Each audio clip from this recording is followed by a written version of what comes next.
What's going on, you guys? Welcome to another episode of the Going Broadway podcast. It is Monday night, and I'd be remiss if I didn't wear my Monday Night Rollins shirt since this is our last Monday night. But we'll have more information on that later in the podcast. Alex and Cole with you tonight, as always. Cole, what's going on? Good evening, everybody, and welcome to the greatest wrestling podcast ever. And we have a great show for you here tonight. We do know that tonight is, even though it's our last Monday night, at least for the time being, we know Monday Night Raw is on. So if you are watching it, feel free to drop anything in the chat. We do not care if you spoil anything for us. So feel free to drop that in there. And yeah. Spoilers are welcomed. So, like I said, guys, this is our last Monday night, but we're not going away, at least not for long. Again, we'll tell you more about that later in the show. Let's see who we got on here tonight. Billy Ray Milburn, good evening. Fear the Beard, our buddy Ryan. What else we got? Thomas Russell. Here's a name we haven't seen in a while. Mascachole. How is everyone doing? Hopefully all is well in your world. Let's get rolling. So, as always, we kick things off with some news and notes over the last week in professional wrestling. Why don't you kick us off with one of the few things you mentioned before we went live? Well, actually, I thought of one while we were, just in our waiting period there. For those of you who don't know, I think we've mentioned it on the podcast last week, but Alex and I will actually be at SmackDown this Friday night. And so I want to ask you, who are some of the names you're hoping to see? What do we kind of expect? Maybe I should say. I don't really know. I think I just have zero expectations. I'm going to keep it that way, so I'm not disappointed. I think granted it sucked, period. So there's no way around it, but I know we went to the Rumble earlier this year and it was not great. And last I checked, for what it's worth, I forgot what website it was, but it ranked either next to last or next to last as far as worst Rumbles of all time. So at this point, I'm going to keep my expectations low. I'm not even going to go as far as to say I hope to see Bray Wyatt or whoever. I'm just going to be happy to be there. Whatever surprises we get, awesome. Whatever we don't get that might be advertised, card is subject to change. We all know this. Your thoughts? Because I feel like you're hinting at something. Well, I'm just thinking they have a pay-per-view the following weekend. And so there has to be some big advancements, I would think, on that Friday night SmackDown, specifically in the Roman Reigns. He will be there. They announced it on this past Friday that he'll be in the building. So just excited, I guess, is the word, but was curious if there was any names. I think you hinted to me that there's a dark match potentially that we'll get to see. And I don't know if we should share that or not, but we can. It doesn't matter. I mean, it's not like we're spoiling anything. Unless they're actually going to the event, they're not going to see it. And I don't think anyone that's watching us live is from the St. Louis area. If you are, I apologize in advance, but I'm going to spoil it. So I think I saw it on Wrestling Inc. But we're going to get a dark match, Gargano against Theory. And we all know that they're on the Raw brand. So that's kind of a nice little change, surprise, unexpected match that we're potentially going to see. But again, I guess I'm just of the mentality of I'm going to have a good time. That's what we do when we go to wrestling events. We go to have fun. Right. And I don't know, just zero expectation. I think it's cool that we have the seats that we do. I mean, we're going to be literally third row from the ring. Got a good deal on him through, honestly, got him from somebody from Craigslist that was trying to sell him because, they bought him. They were going to, I think they said they were going to take their dad, and he couldn't go because he's getting having a surgery done or something like that. And so it just worked out and we got an insane deal. So yeah, if you guys are watching SmackDown this Friday, you might see us. We're going to be, if you're facing, so let's say the camera is pointing at the commentator's desk, we're going to be kind of staggered to the right a little bit of said desk. So you might see us. Yeah, I'll be right behind Michael Cole's head. Anywho, let's transition here. So, not a ton of like major news developments, which almost seems like a rarity these days. Yeah, no kidding. From past consistent weeks, but we mentioned a couple of things. One thing that had came out, and I don't know, I think this is last week at some point that the story developed. But it came out and was brought to knowledge that Tony Khan was actually willing and gave the green light for Billy Gunn to be a part of the DX reunion. And the only caveat or the only stipulation was basically that they would have to mention that he was AEW, or the AEW's name had to have been mentioned at some point on the live broadcast. It couldn't have just been wrote somewhere. It had to be verbalized. See, I heard differently. I heard differently from Fightful that all they needed to do was just put a little AEW logo on like the little, name. The banner. Yeah, the banner across the bottom of the screen, and that would have been it. Well, and I think my point is that they just had to, in some way or fashion on live TV, acknowledge that he was AEW. Right. And that actually was, that he was booked, that everything was good to go, and on the very last minute, like legit travel plans were made. Triple H kind of ixnayed the whole thing. So your thoughts?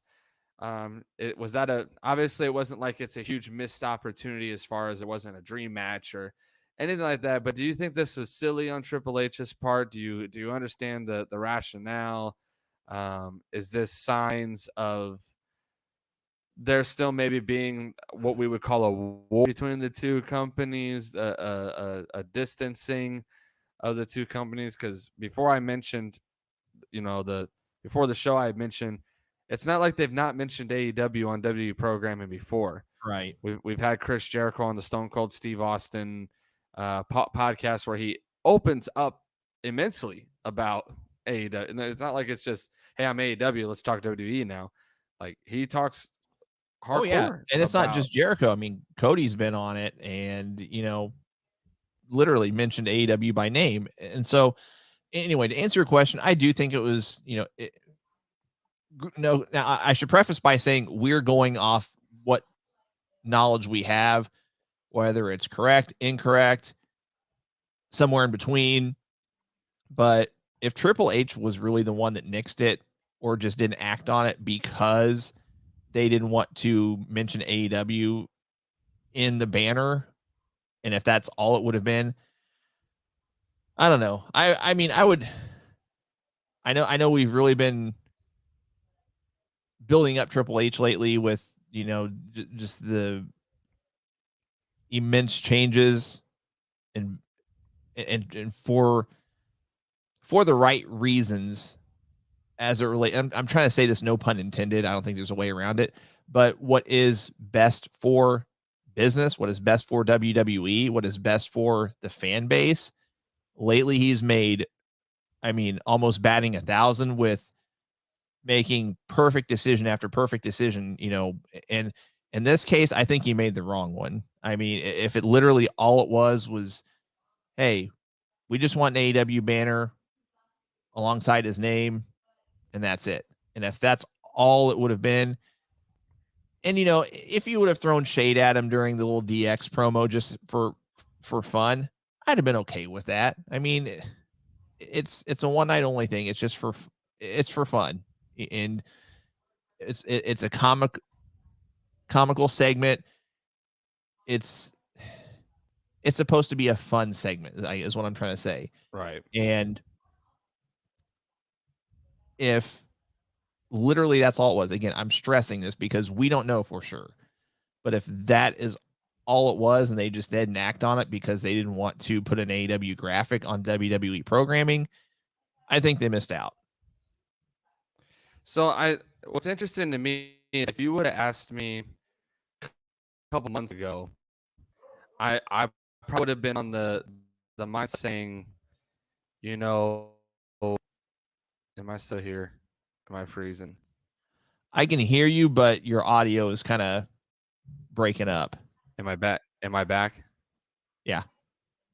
Okay. I want to make sure everything's good. So we got to get you hardwired in some point. Yeah. If you would ask me a couple of months ago, I would have thought that Triple H would have been the guy to maybe be more willing to, not just with AEW, but with several companies, be willing to work outside of company lines maybe a little bit more. Not necessarily doing dream matches per se, but, some of these appearances, I'm thinking this next year's Royal Rumble. Like Triple H would be the guy to do more things like what they did with Mickey James. You talk about AEW, exactly. They had to acknowledge that Mickey James was TNA Impact, knockout champion, whatever you want to call it, the title name, that there was acknowledgement of that during the match. So and that was during a pay-per-view. It was during a pay-per-view, and she was the champion at the time. Like, I would have liked to know what if it's all true. I would like to know what the rationale was behind it. This is an interesting comment here. That's a rumor, but we'll see. There's allegedly like a partnership going on, but. And what's interesting about that too is I saw that Glory Pro Wrestling, Allie Catch had commented, that there was a partnership or something going on too, I think. So, but either way, I find it interesting, even especially if this happens with GCW. Like maybe it's because they already had other partnerships lined up here recently, and they didn't want to overshoot and make it seem like, hey, they're opening forbidden doors. That doesn't seem like that's their end goal. So you said something that would be an interesting segue into what I was going to mention during off the top. Was there a thought you were going to finish? No, I'm reading a comment. No, you're fine. Cause like, I think just the timing of, for whatever reason tonight, it's like there are longer pauses in between us talking. I'm not sure why, but anyway, but as far as partnerships, WWE related, I want to throw out something to you. So Carl Anderson is still never open weight champion, which is part of New Japan Pro Wrestling. On paper, that doesn't seem like, he's probably going to fulfill his dates, drop the belt, etc. Kind of a side topic. Whatever date he's supposed to fulfill, I forgot what the New Japan event is, but it falls on the same night as Crown Jewel. And so brings up an interesting scenario of a representative from New Japan saying, well, we expect and plan on having all of our champions fulfill their dates. But then today, and I want to get the story pulled up so I articulate it correctly, but Fred Rosser, who used to go by Darren Young in WWE and NXT, he has confirmed that he has actually had talks with WWE, and he makes it sound like it's been recent talks. So he said, and this is a direct quote. And by the way, he is current New Japan Strong Openweight champion. He said, I always said just because moves aren't being announced doesn't mean moves aren't being made. I'm always talking to WWE about what more I can do, whether it's coaching or coming back to NXT, because it's almost like nostalgia. It's been over 10 years since I was on NXT. And just imagine me coming to NXT with a strong open weight championship to defend it. To just come through, I don't have to stay. So factoring all of that in, plus adding to the fact that we have not seen anybody from New Japan on AEW programming that I can recollect anyway for weeks, if not months, right? Okay. Yeah, I see where you're headed. Is New Japan straying away from AEW and potentially going to partner with WWE, which kind of seemed like it was going in that direction a year or more or so ago when before Danielson signed with AEW. Right. Just something to keep an eye on, but kind of, putting the pieces together. I wouldn't be surprised if we see more of a working relationship with WWE and New Japan, and this New Japan AEW partnership or working relationship, whatever, just doesn't happen anymore. Well, the interesting note is this. Obviously, they have with these companies, but it seems like a lot of these other companies outside of WWE have a lot more freedom, especially depending on what your name and your status maybe is. Someone like Darren Young, Carl Anderson, those kind of guys, they probably have a lot more freedom within their contracts to be allowed to work for other companies and to do other dates and events and things like that. So it's interesting to note that if their contract doesn't really keep them from doing one-offs, not doing extended stays and things like that.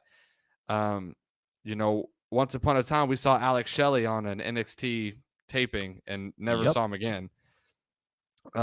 So it's not like it's out of the realm, and that would have been under Triple H and Shawn Michaels leadership. So that's what I was saying. If you would ask me a couple of months ago, I would have been like, oh yeah, like I could see Triple H being okay with doing minor mini things, AEW related. For instance, at some point they're probably going to want to put Big Show in the Hall of Fame.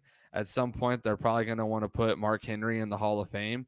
At some point, a little bit further down the line, maybe they'll want to put, Bryan Danielson in the Hall of Fame. Like, there's going to have to be those working relationships if those guys continue to stay with AEW far beyond, contract, the current contracts and things like that.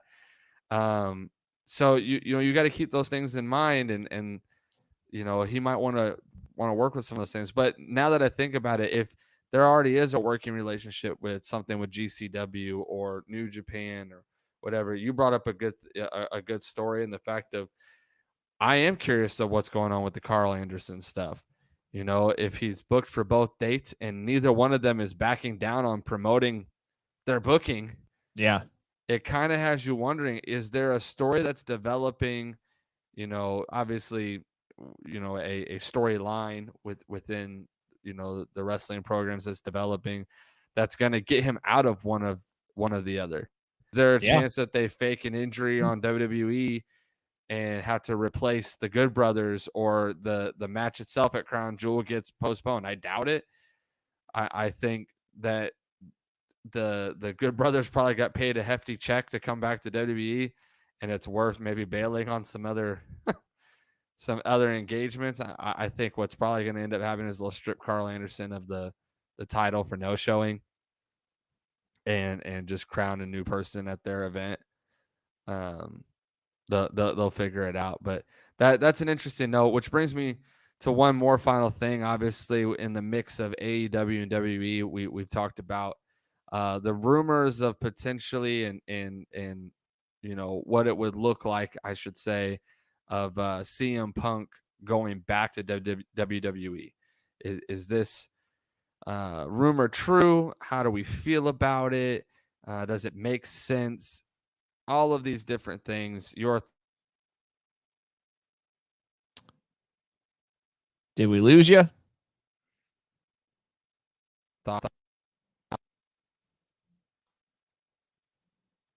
You still there? Yeah, I'm here. Can you hear me? Okay. Yeah. You just kind of cut out towards the end. To quickly answer all your questions, no, I don't want Punk in WWE. I don't think it's a great decision. I think he is a cancer in the locker room, no matter where he goes. He's not great in the ring. I don't know what he has left to do or prove at this point. And I echo all of these sentiments. Don't want him in wrestling at all. Just needs to go away. Like it just doesn't need to happen. And I don't see it happening because he's going to want too much money that I wouldn't think they would be willing to give. And honestly, I said this before and I'll say it again. My ideal scenario, as much as I say I want AEW to succeed, and I truly, honest to goodness, do want to see them succeed because multiple wrestling companies are good for the industry as a whole. My ideal scenario would be CM Punk stays in AEW and Kenny and the Bucks are given their release and they're out of there and they go to New Japan or WWE or wherever. WWE, I think, would be their destination because they would probably get paid a hefty sum just to go. And at that point, you've got, you've still got good, solid foundation. Granted, you've lost your EVPs at this point, but you've got a solid foundation with Punk, Jericho, Moxley. And at this point, it really seems as though Kenny and the Bucks have lost a lot of their creative input even prior to the suspension at this point. Not only that, with them re-signing Jericho and Moxley, I'm sure they're going to have some input on the creative side of things, which, if anything, just takes more input from Kenny and the Bucks. So I don't know. I just, anyway, back to your question. I don't want Punk in WWE. Honestly, I don't want him in wrestling, period. But if he's going to be, I would just prefer he stay in AEW. And as far as AEW working that out, just say, hey, we're going to keep Punk, but we're going to let Kenny and the Bucks go and call it a day. So here's the first thought that comes to my mind. Name 5 matches in WWE that make sense to bring CM Punk in for. I can't name 5. 3. I can't name 3. Name 5. Because at the end of the day, I just don't see the reason. Because again, somebody said it. I think Fear the Beard said it. He's going to want Brock money and Brock dates, which isn't shocking. That's what he's getting. That's what he got in AEW in a sense, right? He had very limited amount of dates and whatnot that he had to show up to. Not to mention 50% of the shows were in Chicago. So yeah, I was right to say that's it. I mean, he was literally brought back for the gigantic pop, which, hey, I enjoyed it just as much as anybody else. Like I thought having him back, getting that pop, getting that reaction, kudos to him. Like I'm not saying that they shouldn't have brought him in, but at this point, we've seen his matches. He's not good in the ring. I don't care what ratings Meltzer has or hasn't given his matches since he's been back. I would say I've maybe enjoyed one match since he's been back, maybe 2. And they were both with the same guy, MJF. Right. That took a stipulation and him bleeding and like all these other things that made the match. Like it wasn't just a really good match. It had to have other factors involved with it. So like that's my point though, is that I can't name, if I'm going to pay that kind of money, I need him to fulfill at least 4 dates, right? I need him for the big. I'm going to pay you. Brock shows up for the big least. So somewhere in there, he's in at probably 4 pay-per-views, and he probably has maybe 12 to 15 dates a year because he has to do a couple weeks leading up to, at least, to build a storyline. Right. So if that's how I'm signing him, that's how I'm bringing him in. I don't really care to see him against Roman Reigns, so you can scratch that one off the list. That one does not interest me at all. I could probably say Seth Rollins just because Seth Rollins makes people look good. But that's a credit to Seth Rollins, not a credit to Yeah, CM Punk. has nothing to do with Punk. I'm trying to think of 5 matches where I'm like, you know what, Punk could really elevate or do something here, and I just can't name them. Here, I got one that's fun. It wouldn't be fun for Punk. It'd be fun for the viewers. Punk against Gunther. Yeah. If they're gonna put Punk or Gunther over, that's the other thing. If you're paying that guy Brock Lesnar money, he gets the Brock Lesnar booking too, which means they're gonna protect him. They're gonna. You don't pay someone that kind of money to have them lose every time they come back. They do that with Goldberg, and that's what I actually think about of CM Punk when I hear a part-time schedule and that kind of money. Is I type matches. I think you had have / a name and in a wrestling presence, you might get a pop, you might get the nostalgia type feel from the audience, but outside of that, your match is going to be a B at best. A B at best. Let's be real at this point, though. Let's say Punk does leave AEW, and let's just put a 6-month time frame on it, hypothetically. Okay. Let's say he leaves AEW and actually does return to WWE within the next 6 months. Okay. I actually don't think he gets a pop. I think he gets booed. Obviously they would bring him back in Chicago. He'll get the pop in a Chicago crowd.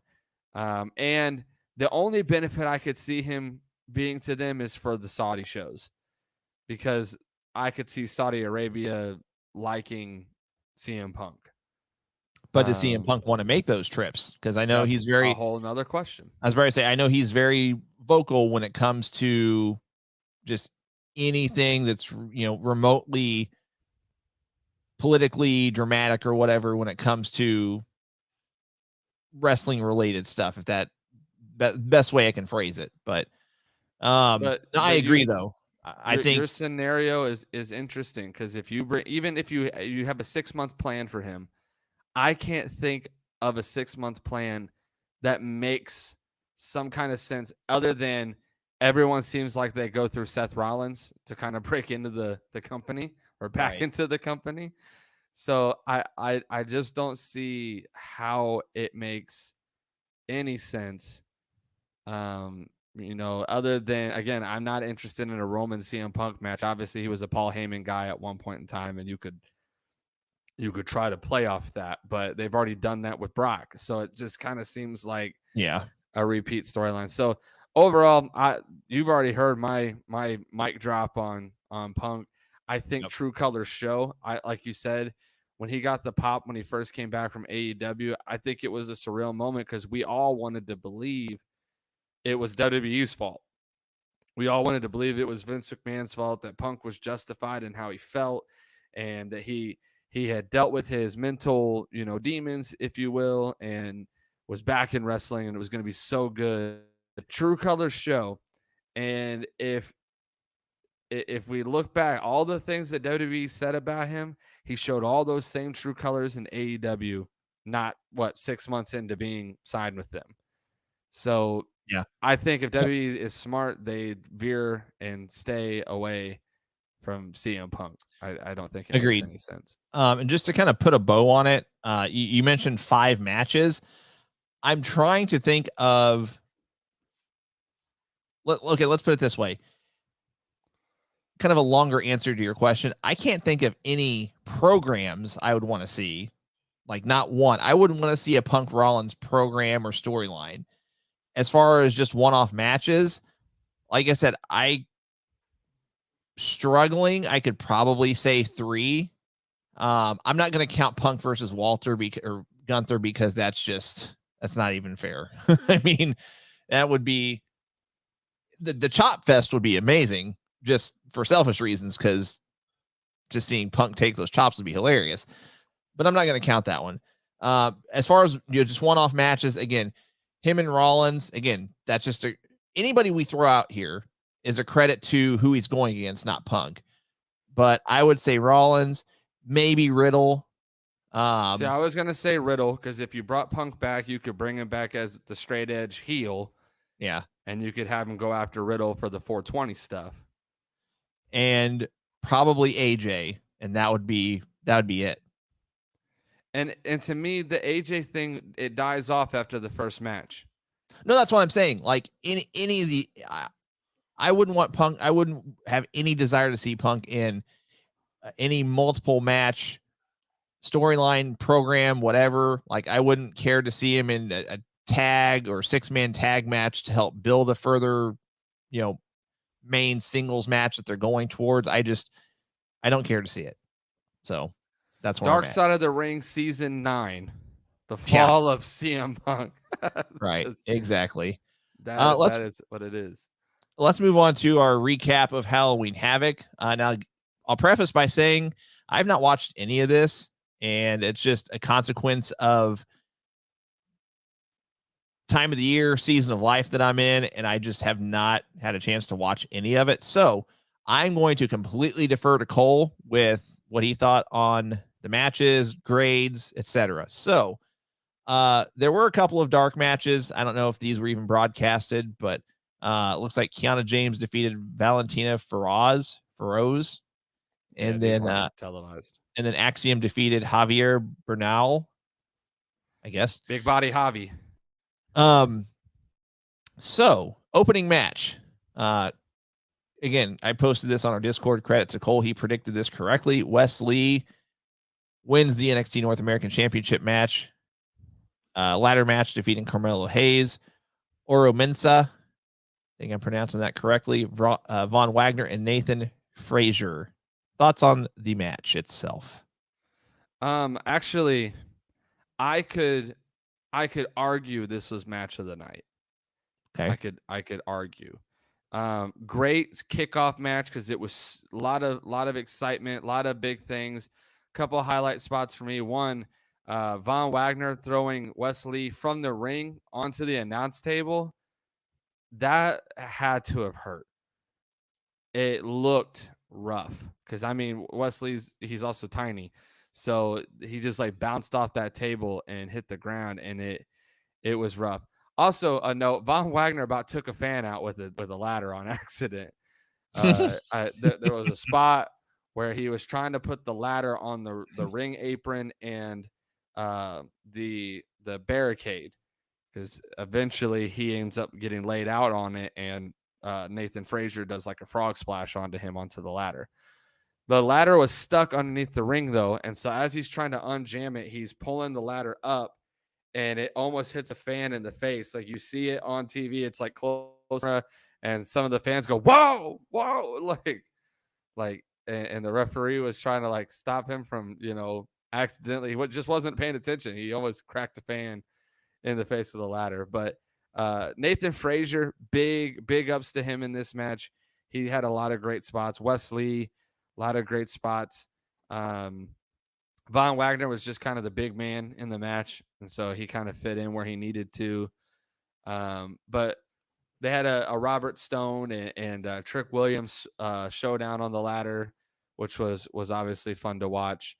So overall, I probably put this match at like a B+. It was just a solid match. The Wes Lee, the storytelling was great building up to this match, because obviously he had the feud with Carmelo and Trick Williams, and just kind of a full circle moment for him, because here you are in one of the best tag teams NXT's put together in a long time, and crap kind of hits the fan with that, and now it feels like he's going to get left out in limbo, and instead they've just quickly and almost flawlessly turned him into a singles wrestler, and now he's NXT North American champion, and I'm excited to see what he does with that, and the matches they put together, the storylines they put together for him. And I'm hoping that this is a hard transition. Carmelo Hayes jumping into the NXT title picture for Braun Breaker, or someone predicted that he could be the new member of Hit Row. They need a fourth member on SmackDown. Yep. People kind of feel like he could be a fit for that. I've also read Cedric Alexander, so I'm not necessarily sure who fits that mold the best, but either way, I hope it's a transition, because he's really, really good on the mic. He's very talented in the ring, and would like to see him, progress out of the mid-card picture in NXT at least into something else. So That's how I felt about that. Guys, let us know your thoughts as well as we go along. And we'll put your comments up. I do want to allude to this. I don't know where this was in the It was like right after this, or two segments after the second match, I think. But we can talk about it. But yeah, they aired some kind of vignette where it looks like T-Bar's mask was burning, and apparently Dijakovic is headed back to NXT. I think that's a great call. Your thoughts? You and I, we discussed this way back when Retribution, I can't even believe we're mentioning that name again. When they were putting that stable together, we said we didn't feel like he was ready then. We've talked about the great, they were overall great matches between him and Keith Lee, but there was a lot of sloppiness, it seems like, from time to time, in different matches. And so we just kind of felt like that it wasn't there yet. And then you get given a really stupid gimmick on top of it. It's really hard for him to come out of that gimmick and be successful. So I think that going back to the Dijakovic thing, the Feast Your Eyes thing, I think that's a better look. I have a feeling they're going to kind of hot shot him to Braun Breaker and do a Braun Breaker Dominic Dijakovic thing. Maybe a series of matches between them them two. But ultimately, I don't know if there's much for him in NXT. I kind of feel like there's just sometimes where you miss the mark with a guy as talented as they can be, all these different things. Sometimes you just miss the mark and there is no returning. There is no reviving or coming back from it. And that, for me, kind of feels like it could be the case with Dominic Dijakovic. I hope not. I did like him initially. So I'm hoping they can find a way. But even like right now, I feel like the Apollo Crews, like, reboot him, is kind of falling flat in NXT.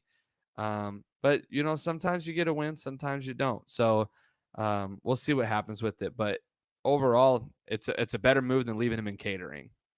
As Barry say, he's on your payroll. He's getting a paycheck, so it's better that he makes his money or earns it than just to pull the AEW card and have people on your payroll and sit at home or have the occasional show on Dark or Elevation. Right. Speaking of Mr. Cruz, Apollo Crews defeated Grayson Waller in a spin the wheel, make the deal match. Turns out to be a casket match. By the way, that first match we went through a little over 19 minutes. This casket match went about 13 minutes. Casket match seems kind of odd. So they obviously were trying to go as like horror film as they could on this card. They had the Chucky appearances throughout. Before this, that there was like a what do you want to call it? A cinematic type part one, I'll call it, of the Kaylee Ray or Alba Fire, I should say, Mandy Rose match.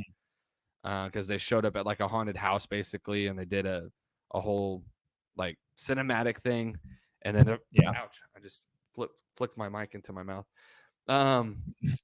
They did a whole cinematic thing, and eventually they drive back up to the arena and have the actual match. But that happened right before this match, and so when they were setting up the casket, I was trying to remember, they hadn't said who it was for yet. I was kind of like, who's doing a casket match? Like I was like, is Joe Gacy on this card? Like, he was the only one that I felt like even remotely could make sense of having a casket match. Right. And then when they said it was Apollo Crews and Grayson Waller, again, when I hear casket match, it's hard not to signify and put that with Taker or Kane. Right. Like it's almost a one of those. For instance, it's hard to say Fight Pit without putting Riddle in that, or Hell in a Cell without Triple H, or certain names that just kind of stick out to you. Or a better example would be Triple H with the sledgehammer. Like, you don't think of anybody else having a sledgehammer other than Triple H, and that's kind of how I feel about the whole thing. So I felt like they could have maybe came up with a better stipulation or a different stipulation, because the casket thing kind of did throw me off. And then they did the spot where Grayson Waller He tosses Apollo Crews on top of the casket. It busts open. He's laying in it. But because they can't close the lid, the match isn't over. So Grayson Waller thinks he wins by getting him in the casket, but because it can't close, they roll out a whole nother casket and continue the match. And so 13 minutes is a very short amount of time to rush a casket match. It felt rushed. Yeah. I'm going to put the match at like a C. I really didn't care for it. Okay. Roxanne Perez defeats Cora Jade in another spin the wheel, make the deal match. This was a weapons wild match, about 12 and a half minutes. I like both of the female wrestlers. I think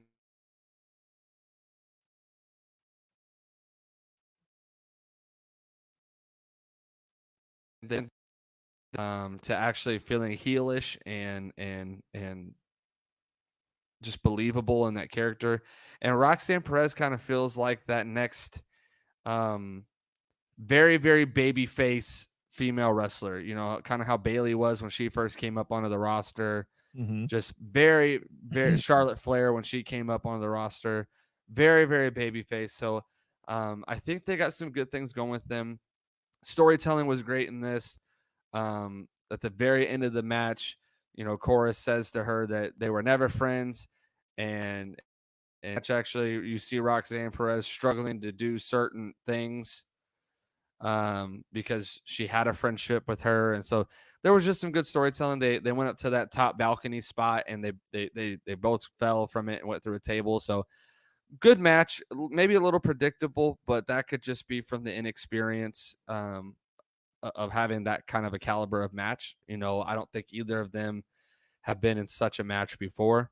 So just could be that it was kind of new territory and whatnot. I'm gonna put it at a C plus. It was good, not great. Okay. Julius Creed defeats Damon Kemp in an ambulance match. Had Julius lost, Brutus Creed, not Julius.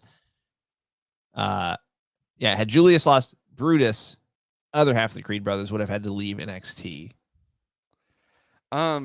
Julius, honestly, the Creed brothers in general are phenomenal, but Julius Creed is a monster. That guy is just a physical athlete. I think that this match actually was a little bit less for me because of Damon Kemp. I don't think he's ready. I think there's some amateur background there that helps him a little bit, but everything he kind of does just feels awkward. And I don't know if there's a better way to describe it, but it's not that it's not believable. It just doesn't. It's awkward. It lacks storytelling. It lacks emotion. So I've kind of been struggling with Damon Kemp just in general. This Creed kind of saves this match for me. The other thing that was kind of a bummer is I thought we were going to maybe get a Roderick Strong return. I was hoping that he would come in. You know, there's no DQs here, so he would be part of the reason why either Diamond Mine stays together and it helps Julius get the win, get sweet revenge on Damon, or vice versa. You know, he turns on the Creed brothers and helps Damon. Either way, I was kind of like, I'm shocked we didn't get a Roderick Strong return on this pay-per-view. So overall, okay match. I don't know if the ambulance match is the way I would have went for them either. Again, I get kind of like Extreme Rules. They were trying to have a kind of a stipulation for each match. They really wanted it to feel extreme, kind of spooky, and maybe kind of rated R, if you will, kind of mindset. But the ambulance match, another one, just that kind of felt like an awkward stipulation. Yeah. They're both amateur wrestlers. Why not go like submission? Tap outs only, or MMA style, fight pit, whatever. I know they just did one for Extreme Rules, but something along those lines of just more aggression. It felt a little fake. I'll put them at a B minus. Okay. Mandy Rose successfully defends the NXT Women's Championship against Alba Fire. Here's what caught me off guard. This match was only 7 minutes. Including the cinematic stuff that they did to lead up to it, though. So they did like probably a 7-minute, if I had to guess, it was at least 5 vignette that basically earlier in the day, Alba Fire had invited Mandy Rose to this like haunted house to come find her, and so a Toxic Attraction were going there to kind of attack her. And then they did a lot of horror film like cliches, which was it was funny. I'll give them credit. Wasn't bad or anything, but kind of taking JCJ and Gina Doolin out of the match. The bummer for me on this is that I felt like with the cinematic investment, if you will, into this match, with the all that they did for this match, I felt like it was a very underwhelming finish. Um, they had a Toxic Attraction show back up though and get involved to kind of stop Alba Fire from getting the pinfall, and it eventually turns into a distraction happening enough, the referee getting taken out enough for them to make sure that Mandy Rose got the win. There was no Sonya Deville involved, which she on NXT had been there the past 2 weeks helping out. So it just was like she was there when Mandy wasn't, and then no mention of her, no face off between her and Mandy that were like, hey, thanks for the help. Nothing. Like Yeah. it just kind of and I thought for sure with all that they've invested in this, how strong they've put Alba Fire over, I thought they were, I know I predicted her to win, but the way that they were building it, I was like, oh, they're surely going to have her win. Nothing. It ended just like most of the Mandy Rose matches have ended, with her getting the win, but with cheating, or and not that I'm mad it's cheating. It's a heel type thing to do, but I guess my biggest concern with this was the big build with the cinematic type shots and video package to have it in the way that it did. So that brings it down. I'm going to put it at a B minus just because I did really enjoy the cinematic stuff and how they kind of carried the match on throughout the show, if you will. Okay. The main event, Braun Breaker successfully defends the NXT Men's Championship, defeating Ilya Dragunov and JD McDonough, whatever. Little under 24 minutes. JD McDonough has no business being in this match. Number one, they already did it.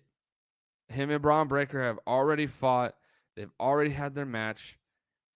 And he's not a believable opponent for Braun Breaker. I'm sorry. You sell to me Braun Breaker being, let's just say, if you will, kind of the next Walter to come out of NXT. He's just a dominant force in NXT. Hasn't really been beaten outside of a triple and the one loss to Tommaso Ciampa. He's pretty much won every match since. So him versus JD McDonough, the first time I was already kind of like, oh, this is like a filler feud. Like this doesn't really make sense to me. And then they put him back in the feud again, and I was kind of like, I don't know. Like and correct me if I'm wrong, but like the only thing Jordan Devlin's done now, JD McDonough, he was cruiserweight champion. So you're supposed to go from cruiserweight champion to fighting Braun Breaker, one of the most dominant NXT champions they've had in a long time. Just not believable for me. It's a struggle. Yeah. I think if they would have just done Braun versus Ilya Dragunov, it would have been a better match for me. This match, I will give it match of the night strictly from the point of it was not like it felt nonstop. There was no really major botches, but the ladder match really gives it a run for its money. The other thing about this is it was a pretty clean match. It was a triple threat. There weren't really no stipulations. And I think on a card where you did a lot of stipulations, this needed something. I know they did the ladder match for, the North American. Maybe this needed to be a triple threat cage match or a triple threat tables match, or I don't know, elimination style. I don't know what you could do to make this match more appealing. But the fact that it was just a triple threat match, I think kind of the value down on it since it was the main event. Yeah. I'm going to give it a B+. It was decent. Again, I'm not going to lie. I know I picked Braun Breaker to win. I actually was a little shocked because the card itself was pretty. There were like major shocks in this card. And so after I had kind of seen the whole card and I was like, oh, wow, like they haven't really done anything shocking. I thought surely they don't get to do pay-per-views often. They're going to have something. Not one. I mean, the Wesley thing's not shocking because the belt was already vacated. Yeah. So really anybody winning's not really a shock to me because they can rebrand, they can redirect with whoever they want to go with. Mm-hmm. So it felt like the card was really safe overall. I'm gonna rate it at like a C plus overall. Okay. It has not been their best NXT pay-per-view, if you will, of the year. I Yeah. think it ranks lower, and the way it was billed, it should have been better. For sure. Let's transition to I want to make sure we do this because we ran out of time last week. It's something I had fun putting this together because it was a thinker, because it's for context, it's our top 10 tag teams to coincide with the PWI top 500 the time period. So it would have gone from mid 2021 to middle of this year. Right. So, how do you want to do this? Do you want to, you gave your top? Let's just go back and forth. I mean, there's only Okay. 10 of them. Okay. I don't see why we can't. Okay. So I'll go back. I'll start with, I gotta find it first. So I put it on my phone. Oh, is that it? There it is. Okay. So I will say, just because they've earned it, I guess they did make my top 10, but I did give an honorable mention to New Day. Just, I mean, because they're always entertaining. They're always on TV. They don't always have the best matches in terms of, just match quality or whatever, but they're always entertaining regardless. So I did give them an honorable mention. So we'll just go back and forth. I'll give my number 10, you'll give your number 10, and so on. Let's get it. My number 10 was Street Profits. Wow, we are going to be on way different spectrums here. Just want to say that off the jump. I don't have an honorable mention, but my number 10 actually goes to the Mysterios. First father-son tag team champions in WWE, entertaining. Okay. Number 9 for me. Now, again, guys, you got to remember, this goes from middle of last year to middle of this year. Number 9, the Good Brothers. Yeah, again, we're going to be on way different spectrums. My number 9 was MSK. Okay. I had MSK at number 9. They were How kind dare of you? tail end. How dare you? Yeah, even I didn't put FTR at number 10, buddy. That's just as bad as cursing on our show. I'm just playing. As much as I think they're boring, they are a lot higher than number 10 for me. Now, you guys are welcome to whatever opinions you'd like. You're welcome to share them. We give you guys a hard time. We're totally just joking around. If you didn't have FTR in your top 10, that's totally fine. You're wrong, but it's totally fine. So number 8 for you. Sorry, I'm spacing out. Who'd you say your number 9 was again? I went with MSK. That's right, MSK. Okay. Number 8, Aussie Open. That's Kyle Fletcher and Mark Davis. They're in the stable with Ospreay and United Empire. For those of you just turning in, Oxen Brand Music, what is up? We are doing our top 10 tag teams. There was a list that was released not too long ago of the top 500 wrestlers in the world that was released for the time span of middle of last year to middle of this year. And we highly disagreed with most of the top 25. So we decided to do tag team week and kind of rank it in that same time span. My number 8, again, I love it. That's hilarious. I don't know if we're going to agree on a single one. Number 8 for me was New Day. Always entertaining, like you said, always on TV, always got a storyline of some sort going. So, spoiler alert, they did not make my top 10. They weren't a tag team.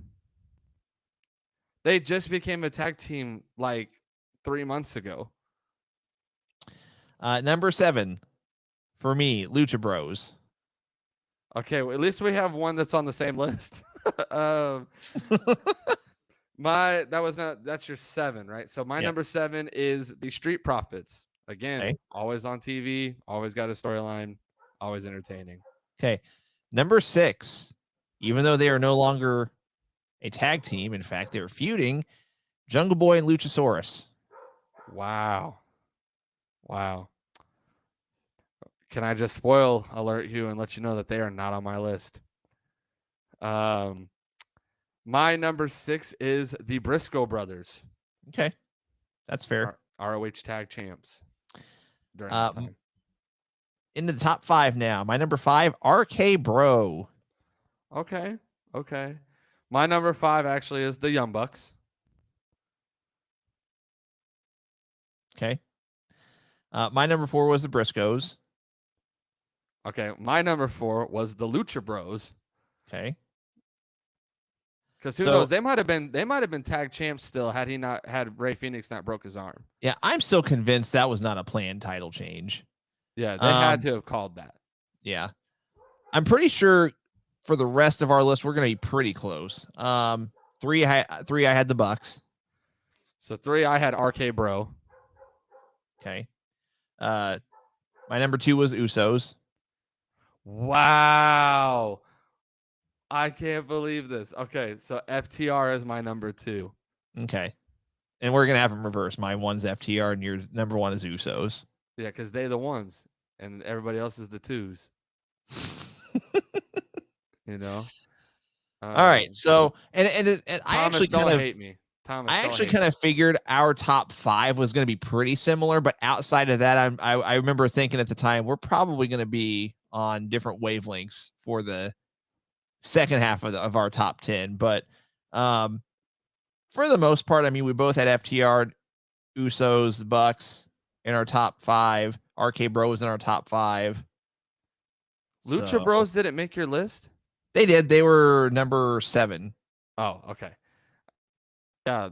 There's just a few that I mean, obviously for me, there's just some programming that I don't watch as well. So, you know, Lumpy's name and Taven and Bennett, I know that people really like them from ROH. I'm trying to, based off the time span, we couldn't do Swerve. You can't do Swerve in Your Glory. They weren't even a tag team yet. Best friends. I'm sure people would throw the Acclaimed in there. Yeah, but if you're going to go off that time span, they weren't even on TV, really. They really didn't take off until, I would say, summer. 3 months ago, yeah. So, and that's what's crazy, how quickly tag teams can change. Half of our list aren't even relevant. Like for me, MSK, not a tag team anymore. The Mysterios, not a tag team anymore. The Briscoes haven't really been seen on TV a whole lot since ROH went down. Young Bucks have been suspended. You know, like RK Bro or Randy Orton's off TV. Like you could argue that my list would be totally different right now if you were to ask me who my top 10 tag teams are right now. Yeah. I mean, and there are others. I jotted down others on my notes. I'm trying to find it. I know that House of Black was on there. They were still kind of tail end of that, though. This is kind of my honorable mention, I guess. But you had again, House of Black. They were, I guess, since Malachi Black isn't wrestling right now, but they were PWG tag champions. You had Santana and Ortiz.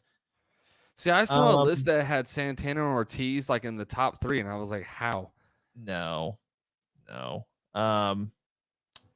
You technically could say Sting and Darby.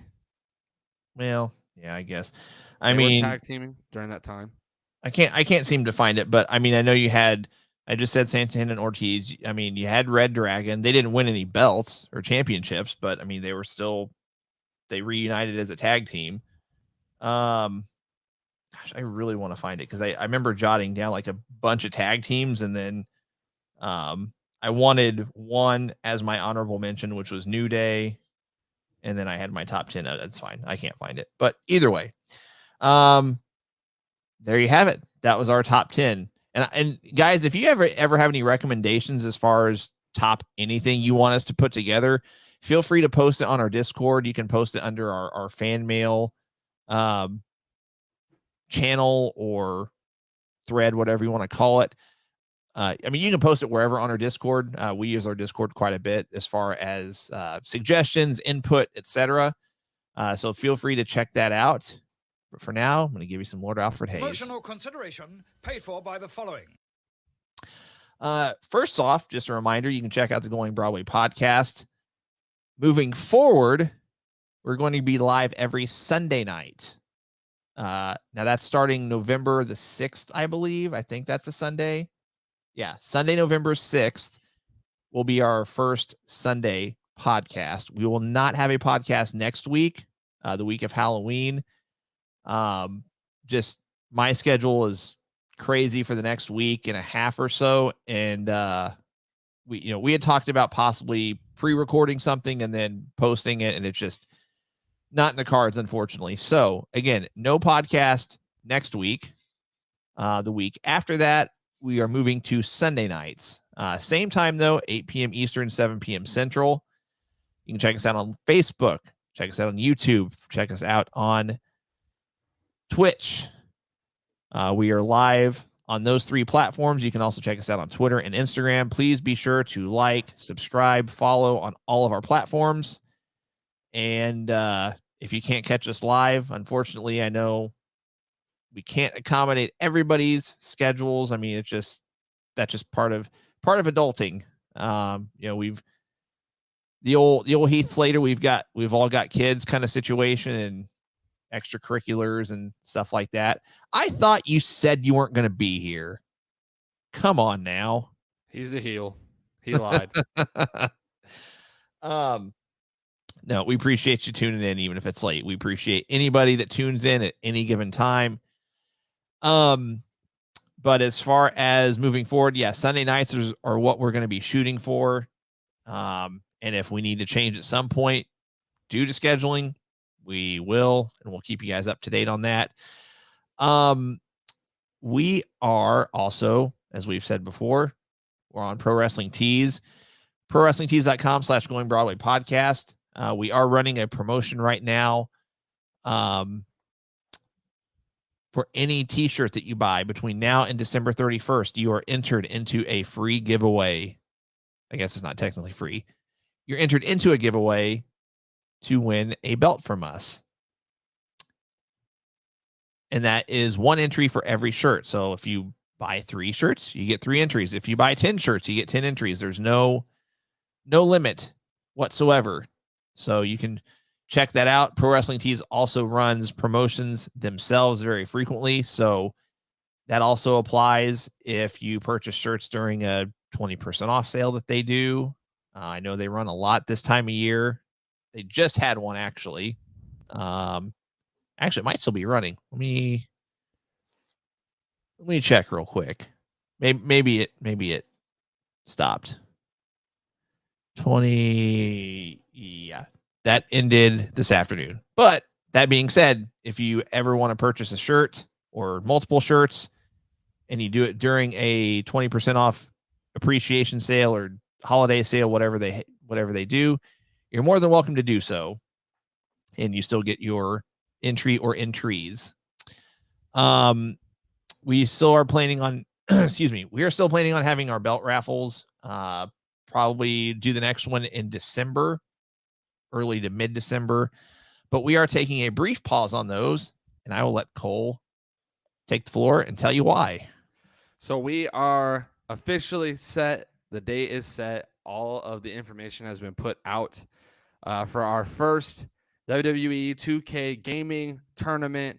We're super excited for this opportunity. We've been talking about it for a good minute, and so now the time has come. So I'm actually going to read you what we posted today, just some of the ground rules, how it all plays out.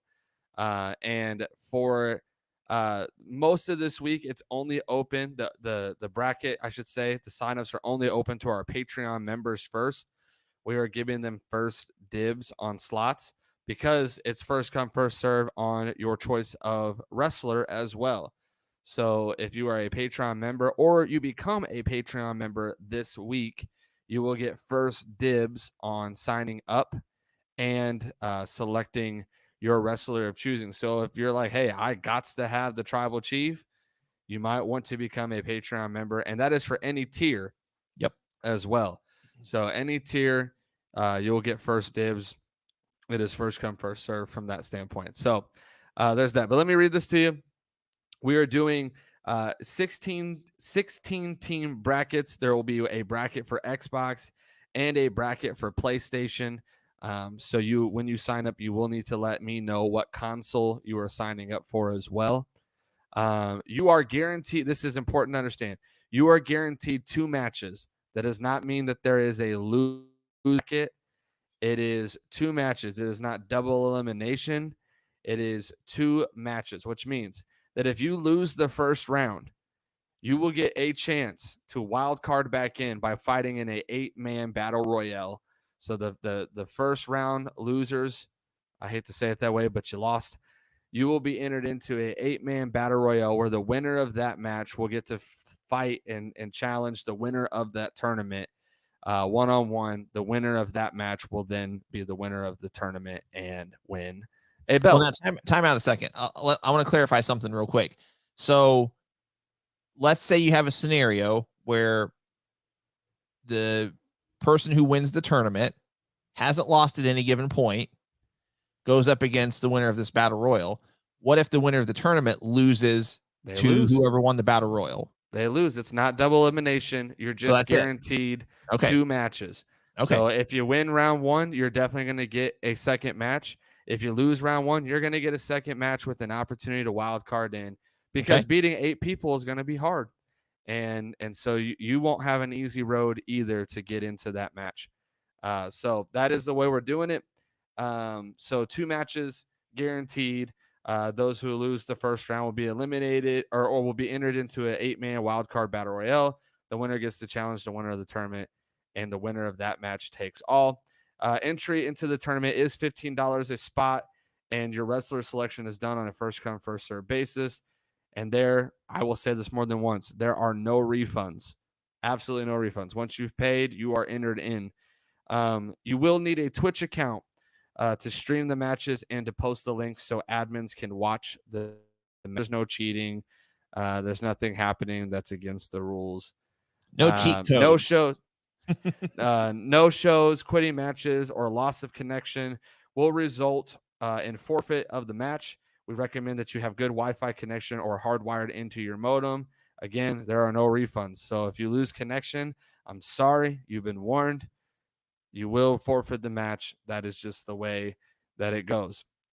The winners of each bracket, so the winner of the PlayStation bracket and the winner of the Xbox bracket, you will win a custom GBP 2K22 championship belt. You will have a little bit of creative input in it, not a whole lot. And if you win, we will contact you and talk to you personally about what you can and cannot select. I'm not going to go over every little detail with that. I'll speak to that. I'll speak to that a little bit real quick. I mean, if you say I want it in the style of a winged eagle or big gold or something like that, we can try to work it out, but we're not going to go back and forth with the winners on artwork and such. Like, you just give us your recommendation if you have one, or you can just say, I trust you guys, customize it however you guys want. And just a heads up, likely if we go the route of being 100% custom, it's going to look nothing like any other belt that's out there. You know, it's not going to look like something that WWE or AEW or any other wrestling company. It's going to look something custom, like one of these back here, like in terms of just the shape and, you know, which most people love, by the way. So it's going to be something that's unique, I guess, is what I'm trying to say. So that will be for the winner of each bracket. And payments can be made to the following. You can do it to our Cash App or our PayPal. Just make sure that if you send it to the PayPal link, that you do it via friends and family, or send to someone you know, to avoid those fees and whatnot. So that is kind of the breakdown. Again, till about Friday or Saturday this week, it'll only be open to patrons. So if you want to get first dibs, you can do that by becoming a patron this week. Or if you're already a patron, you can reach out via the Discord and start signing up now. Yep. And again, I didn't give the date. So again, it is on December 3rd of this year. The start time is 12 p.m. Central Standard Time. That's another thing. Make sure you check your time zones. Do not get it mixed up and think it's 12 your time. It is 12 p.m. Central Standard Time until the tournament ends. I would give it at least 2 to 3 hours, depending on how long matches take. I would give it all day, guys. I would block out your entire afternoon and even early into the evening, because who knows how long these matches might go. Yep. So there's that. And again, the entry fee is $15 per person. Back to you, Alex, with the weather. As far as the time zones, again, just to clarify, if you're Eastern time, you're an hour ahead. So that'd be 1 p.m. Eastern, noon Central. If you're on the Mountain time zone, that's 11 o'clock. If you're on Pacific time, that is 10 a.m. So just block out your late morning, early afternoon, probably early into the evening. Hang out with some other gamers, hang out with Cole. I mean, if anything, guys, like we said, you're guaranteed at least 2 matches. I think it'll be a ton of fun. Just for clarification, we are going to open it up to everyone. I know Cole said Friday or Saturday. I'd like to open it up probably Friday at noon to everyone else. So like noon Eastern time, 11 Central, opening it up to everybody. So if you're a patron or want to become a patron to have your first dibs, make sure you get in on this. Again, I'll just kind of reiterate and summarize what Cole said. Our GBP 2K22 tournament, Saturday, December 3rd. It starts at noon Central Time. $15 a spot. There is a separate bracket for PlayStation and a separate bracket for Xbox. You're guaranteed 2 matches. No refunds under any circumstances, so make sure you've got a good Wi-Fi connection or you're hardwired into your modem. Block out a good part of your afternoon and evening. As far as the Patreon stuff, again, if you're a patron or want to become a patron, you get first dibs on your wrestler selection. And I know that's important to some of our 2K22 gamers. So if you have any questions, check out our Discord, stay up to date on our social media platforms. And again, we're going to open it up to everyone else this Friday at noon. But until then, patrons get first dibs. So, and 2 more things that I forgot to note. One, this will be the first of many to come. So I know some of you have mentioned wanting to do like a created wrestlers tournament. We'll be getting to those eventually. We may do a tag team one at some point. So this is kind of the test run, the trial run, if you will. Also, no guarantees on Alex and his schedule, but I plan to actually go live as well during that time. So you guys can tune in and I can announce matches via here and through the Discord of who's next. And I'll be watching on the screen above me here some of the matches on Twitch as well. So you can get my live reactions from some of your guys' matches, my thoughts. I might commentate a little bit and whatnot, but I'll be going live as well. So you can hear who's facing who and where we're at within the bracket and different things like that. So you will want to join in for that as well. Indeed. All right. We're going to give you our crown jewel predictions since, again, we're not going to be live after tonight until Sunday. Forgot the date already. Sunday, November 6th. Yes. Again, tonight's our last Monday night podcast. We're moving to Sunday nights beginning November 6th. No podcast next week during the week of Halloween. So enjoy the time with your family, your kids, or your family otherwise, significant others and such. So that being said, we're going to kind of jump ahead a little bit. We'll give you our predictions, but this is kind of more just as much a preview, I guess. And a lot of this is dependent upon what happens on WWE TV over the next 2 weeks. So right now there are 5 matches announced. I wouldn't be surprised if there's maybe 1 or 2 more added, but I don't think they're going to go crazy as far as any more any more matches. Well, let's keep in mind Extreme Rules was what, 6 matches? Yeah. So they're at 5 already. Mm-hmm. All right. So in no particular order, we'll just tackle this one first. The OC, AJ Styles, Luke Gallows, and Carl Anderson. Again, Carl Anderson could be a wild card here because he's also advertised for the New Japan show the exact same evening, facing Judgment Day, Finn Balor, Damian Priest, and Dominic. Who you got? I don't see. This one's hard because they're really pushing the Judgment Day hard. Mm-hmm. And so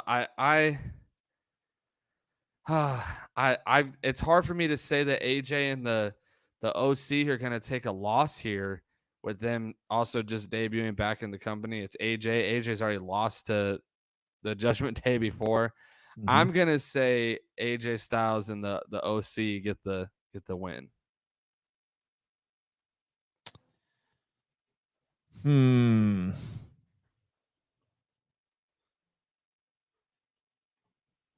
It's not easy though. I kind of feel like I don't want to see this. But I just have a bad feeling in my gut. I could see Gallows and Anderson turning on AJ here and becoming a heel tag team. Could very well happen. I'm not You saying also could see the Finn Balor turn on the Judgment Day. So I could almost see this being like an extended program to where it could be a 2-parter or it could be twofold. You have Gallows and Anderson turn on AJ, but then you also kind of have Finn in that sympathetic role of, you know, him and AJ being friends in the past and maybe, excuse me, maybe distancing himself from Judgment Day. I don't know. I kind of feel like he just replaced Edge and Judgment Day. I feel like that's too recent. So I don't know. I'm not going to go that far yet. Right. I'm going to say Judgment Day wins here just if anything, just to be different. In a match that I really want to see, said no one, Omos against Braun Strowman. Oh man. See, the scary part about this is that you cannot put it past them to give Omos the win here in hopes that they think it would progress him. But with that being said, I don't see how you could bring Braun Strowman back and make him as dominant as he has been and have him take a loss, even if it's done dirty, even if MVP gets involved and he helps get Omos to win. I just don't think Omos is entertaining. And so I'm going to go Braun Strowman. I don't see how you can let Omos win here. Yeah, I'm going to say Strowman also. Drew McIntyre against Karrion Kross. Steel cage match. I didn't know this was a cage match. Just announced this past Friday night. Okay, then. So Karrion Kross got the dirty win at Extreme Rules. Mm-hmm. If they're trying to make this a 3-parter, you'd almost have to give this to Drew. And I could definitely see them making this a 3-parter. So McIntyre, it's in Saudi as well. He's a big name. You want the pop. I agree. Sorry. I agree with your sentiment, but I'm going to use this as my bravery pick. I'm actually going to say Karrion wins this. And we see both of them move on to different feuds. Not unbelievable. Lesnar and Lashley, part 2. Oh, there's got to be 6 matches that have been announced then, because there's one you haven't named yet, and I know what the other one is that you haven't. So, okay, because aren't they doing Bailey and Bianca? Oh no, that's on Monday night. Never mind. That's tonight. I mean, for some reason I thought it was Crown Jewel, but they might, like, if Bailey wins tonight, they might give her another title shot. But right. Okay, so this one is Lesnar, Lashley, no title. Nope. This is probably going to be one of the first times Lesnar's had a match without a title involved in a long time. Mm-hmm. I'm trying to date back. So Bobby Lashley got the win over Lesnar, even though it was dirty. Mm-hmm. He got the win over Lesnar at Royal Rumble and won the title. and won the title. This feels like they could make this a three-parter as well and do the climax at WrestleMania. So I'm going to say Brock Lesnar gets the win in Saudi. Okay. I'm going to say Lesnar on this one also. And then the last of the matches that have been advertised at this point, Roman Reigns defending the undisputed WWE Universal Championship against Logan Paul. And Easily going to be Logan Paul. If you would have told me that I would have just said that statement a year ago, I would have been like a year ago, we know where WWE was a year ago. And if you would have said, oh, at the next Saudi show or, the November Saudi show or whatever in 2022, Roman Reigns is defending the title against Logan Paul. Logan Paul. I would have said you're nuts and I'm never watching WWE again. But here we are. And I don't think it's going to be that bad of a match. Yeah. So couple thoughts for me. One, Triple H has vouched for this guy. Yeah. He's talked about the immense amount of hours he's put into the Performance Center. Guys like him, Bad Bunny, even though it's annoying that they get spots over some of the other wrestlers, they're not at a lack of respect for the business, which is something I can appreciate at least. Logan Paul has had two matches I've seen him in. He has looked great both times. Oh yeah. He's not. It's not like he's a non-athletic.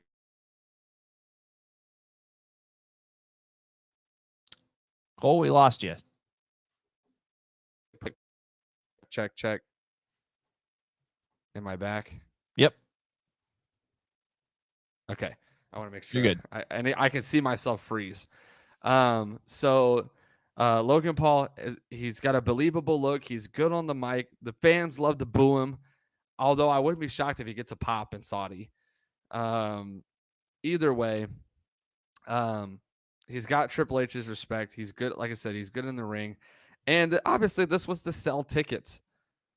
It has nothing else to do than how can we have Roman Reigns on the card in Saudi against someone that he can definitely beat and it not be a big deal. And I like I'm going to be real with you. I like the story. The promo that Logan cut where he said he's a disruptor. He's fought Floyd Mayweather and Floyd Mayweather couldn't knock him out.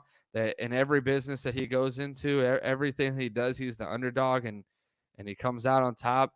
I like it takes his one lucky hit, one lucky punch to win. I like it. They kind of sold me on Friday night this past week when he decked Jey Uso and knocked him out. I like it's not like they're not building a believable story. And so I'm enjoying it. Clearly, I don't think that Logan Paul is going to get a win where he wins the title. I could see it being a DQ win. No title change, Thomas. Very, very easily could that happen. But most likely it'll be Roman Reigns, destroying him at some point or another. There'll probably be involvement from the bloodline as well. And so, I'm going to go Roman Reigns on this one. I don't see why you wouldn't. Yeah. No, and I totally agree with you. I mean, I think that kind of goes without saying. So, that all being said, just to reiterate a couple things, because I know we've had a few people hop on. We're actually getting ready to call it a night. Please check out our social media platforms regarding our 2K22 tournament. We just went through all of the info. If you want all of the info, you can go back and watch our podcast tonight to get all of that information. Again, this was our last Monday night podcast. We are switching to Sunday nights beginning November 6th. Again, Sunday night, November 6th, we'll be switching to Sunday nights, hopefully permanently, at least as our schedules will allow. No podcast next week due to the Halloween holiday and my schedule just not feasible to try to do a podcast, unfortunately. Quick preview on our November 6th podcast, though, and we'll try to kind of tease our next week or future podcast, if you will, with a topic that I'm really excited to tackle. Is we're going to bring back our fantasy booker, and talk about some matches that are actually feasible as it relates to, who are guys that are in WWE right now that have not had a match together, that it would be an interesting match or an interesting feud, even if it's just a one-off, if there's no storyline, or maybe if there is a storyline. So Cole and I are going to come up with some ideas for WWE, AEW, throw them your way. You guys can come up with your own, shoot them our way as well, whether it's on our Discord or while we're live. But again, no podcast next week. This was our last Monday night show. We are switching to Sunday nights beginning November 6th. Unfortunately, it is about that time. Cole, any final thoughts? Guys, as always, thank you for watching the greatest wrestling podcast ever. Quick couple plugs. You guys can go check out Oxen Brand Music. They've been in the chat here tonight. They have a show starting in about 3 minutes on Twitch, and they have a really cool guest tonight. If you're into anime, I'm sure they're going to be talking a whole lot of anime tonight, as the guest on the show is a huge anime fan. So if you're interested in that, you can go check them out. Good buddy of mine, good friend of mine. And I'll be in the chat. So if you like chatting with me as well, you can chat with me still in the Twitch chat. Like talking to Cole, stick around. Other than that, again, don't forget about the gaming tournament. Go sign up if you're a Patreon. Go become a Patreon if you want to get early access, or you just want to be a supporter of the show. Again, we are completely crowdfunded. So any of you who subscribe on Twitch, pay off of Pro Wrestling Tees, and support through Patreon, all of those things are greatly appreciated. And we couldn't do this without you guys. Also, keep a lookout for us on SmackDown this coming Friday night. See if you can find us. See if you see us on the camera. And third row behind commentary. We'll be there enjoying some good old fashioned wrestling. So other than that, I'll leave you guys with your favorite thing in the entire world. And just because it'll be a while before we come back, I'll give you your second favorite thing in the entire world. Guys, thanks for joining us, and we will see you in 2 weeks, Sunday, November 6th.